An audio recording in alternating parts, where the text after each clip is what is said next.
didn't see a progesterone, so I definitely want to see that. I think that's super important. That's anyone, over age 30, really between 30, 35, we've got to see what your progesterone is doing. And then of course, when we think about some other complaints that you had, brain fog, difficulty concentrating, fatigue, we have to look at the thyroid. Again, the thyroid, a lot of people want to blame the thyroid and everything, but what we know about the thyroid is it's like, it gets caught in the crossfire. So often it's going to respond to other imbalances in the body. And so very rarely do we have someone come in with a true primary hypothyroidism.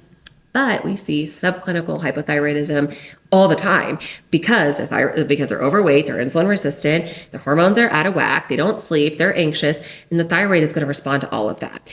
An iron deficiency, vitamin D deficiency just drives thyroid function down. And so again, you may get a TSH drawn once a year by your primary care. That's your thyroid stimulating hormone. Yeah. They're going to say that's normal. That does not tell us anything. Right. And so what we need to know is that's just, again, pituitary, just like an FSH, right? If the thyroid is like alive, it's going to say, okay, I'm still working, and it's going to send back to the pituitary, and you're going to kind of see a suppressed TSH, similar to your FSH if ovaries are still functioning. But that doesn't tell us the whole story.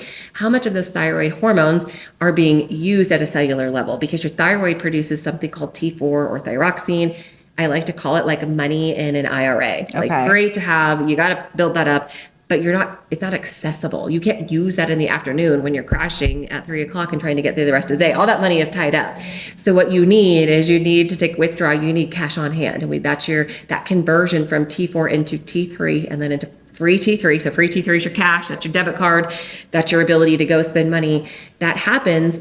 That has nothing to do with your thyroid gland, right? So your TSH could be normal, but your free T3 could be in the toilet because that conversion happens in the liver, requires iron, requires proper communication from sex hormones, requires good minerals, micronutrients, stress. All of that is going to slow that conversion. And so if you're not looking at how much of those thyroid hormones are actually available to use, then you're not looking at the thyroid. Gotcha. And so for you, we need to see, that's when we call it a comprehensive thyroid panel. Yeah. That's what we're looking for. That's what that term means, is how much thyroid hormone do you have at 3 o'clock in the afternoon to get you through a busy day when you're going to pick up your son and you got to drive him here and you're sitting there at a stoplight like, I cannot do this tonight. Yeah.